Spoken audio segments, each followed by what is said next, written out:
Hey everyone, and welcome to your carrier update presented by PowerFleet. I'm Strickland, and today I want to talk about freight volumes in the United States. So we talked about tender rejections yesterday. Capacity overall is falling off a cliff.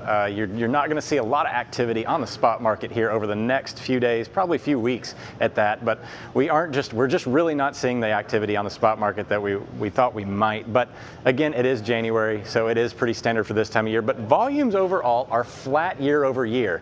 And the reason that's interesting is because a lot of the volume that we saw last year came from the Los Angeles markets, the Southern California area. With all the freight pull forward, the tariffs, the trade war concerns, and all that kind of noise, and it's not there this year, but yet we're still about right on par with volumes of 2019 this time last year. You can see this green line here follows that blue line almost exactly as we've moved through January, and we're starting to hit the end of the month here. So what does that mean nationally? So nationwide, it's not the same market that we saw last year. Over here on our chart to this side, you're going to see all the regions broken out in terms of volume, and I want to display that just so you can tell exactly how the market is divided in terms of national volumes. You've got the Northwest region down here, which is the smallest region overall in terms of volume with a 367. Now that has been the largest grower in terms of percentages. As you can see over here on this side, I've got this listed by value of growth, year over year change in percentage. Northwest leading the country. The Northeast up 13%. Now the Northeast is interesting because it is a little bit bigger region overall. If you look at this one, you're going to see the orange line right here. The Northeast is a pretty good size region, I should say, and that's grown 13%. That is a significant increase. So that whole storyline about how we've shifted from the West Coast preference to the East Coast is really driving volumes to the East Coast here over the last month or so. Now, if you look at the few other markets here, the Southeast roughly down 2 to 3% year over year.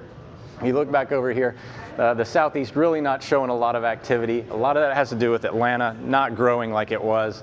Again, looking at the Midwest, they're up about 4%. So that's pretty good news for any of those Midwest carriers up there. You should still be seeing a little bit extra volume this time versus last year. Now, the worst market to operate out of, the West, again, Southern California volumes have plummeted, fallen off a cliff. A lot of that went to the East Coast. So what does that mean in terms of markets? So some of the largest markets, I've picked out some of the largest markets in this graphic, this illustration. Joliet in Chicago, Elizabeth, New Jersey, where a lot of the freight volumes have really grown year over year, Ontario, where they've died, and the Dallas market. So picking on each region's kind of hub, and Atlanta, of course, down there in the blue. So you can see Atlanta down roughly 3%.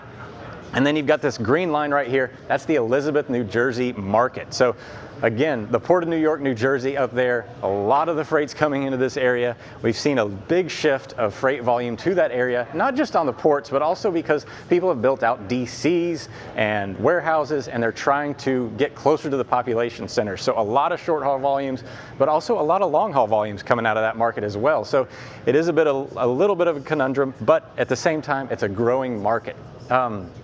So overall, you can see that the yearly change in Atlanta down 3.4%. Ontario, California, 26% down year over year.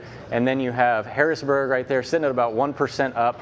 And then Elizabeth, 36% up year over year. So pretty significant shift in the overall market year over year. We've seen this West Coast drive dying, and now the East Coast is starting to live up. So everyone, have a great Thursday.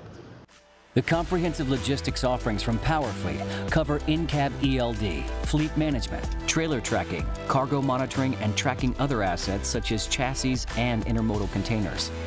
Power up your operations with PowerFleet.